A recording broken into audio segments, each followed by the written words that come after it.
Once upon a time, there lived a man called Bob in a small, old, dim bookshop on a small, old, dim street. Bob wasn't anything special.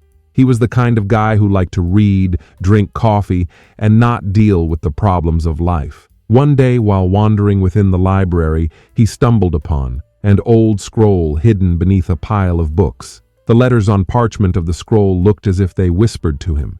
He looked at the title and said out loud, "The Ancient Curse of Feminist." Wow, that's the plot of a cheap Halloween story.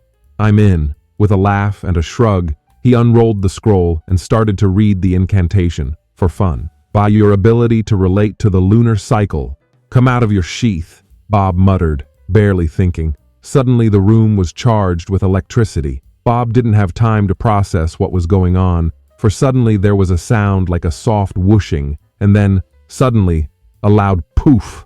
Bob was suddenly spinning. He looked down at his hands, his big, calloused hands, but now they were small and delicate. He touched his face and froze. His skin was soft, way too soft. And as he looked in the dusty mirror across the room, he gasped. Gone were the rugged, scruffy features of a man. In their place stood a woman, different clothes, same wide eyes of shock, same confused expression, but definitely a woman. He tripped and fell back, and his voice was higher, almost a screech as he shouted, What just happened? Why do I sound like a girl?" He blushed, and his voice squeaked. He felt his throat and stammered, "This isn't real. This can't be real." The words he spoke felt like they were ringing in his ears. "Oh my God, no! I'm a woman!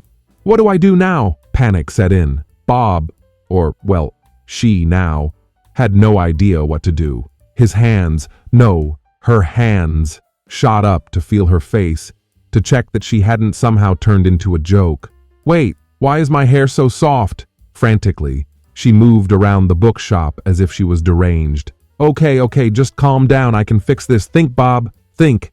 Her mind raced. What did women do in this situation? Was there an instruction manual for this? Maybe I should just sit down, maybe drink some tea? What if I have to wear dresses now? I can't even walk in these shoes. In the confusion, she upset a pile of books. "Oh no, what am I doing?" She stopped moving as she heard the door of the house creaking open. A little old lady walked in, smiling at her. "Oh, hello, dear. You must be the new intern I hired, right?" Bob opened her mouth to answer. The words got stuck in her throat. Yes, intern, totally." Her voice cracked again, and she immediately regretted it. "I'm just adjusting to new shoes." "Yeah, shoes." The old lady looked at her, a little squint of suspicion forming. "Are you sure you're okay, dear? You seem different." No, I'm perfectly fine." Bob's words escaped in a shrill tone, and she cringed at once. "I'm just, fine." The old lady looked at her and then laughed, shaking her head in disbelief. "Well, you're in for a real adventure, aren't you?" she said, with a knowing look at her. Bob's heart sank. "Adventure? I just wanted to read a book." The old lady merely raised her shoulders, walked away, and Bob was left alone with a brand new, mature body. Bob looked at the disorderly bookshop around him. "All right then, I will find a way to do this, somehow. It is still unbelievable that there is no way to reverse this curse, is it?" She thought for a moment. "Perhaps, maybe I just don't know how to use these shoes yet." And with that, Bob, now Bobina, starts to toddle toward her new and unstable life. Regardless whether or not she wanted this, she was in for the adventure of her lifetime. Well, dear listener, that is only the tip of the story of this wonderful woman we are discussing today. What would happen next? Oh, that makes another story altogether. Thanks for watching. Please don't forget to subscribe.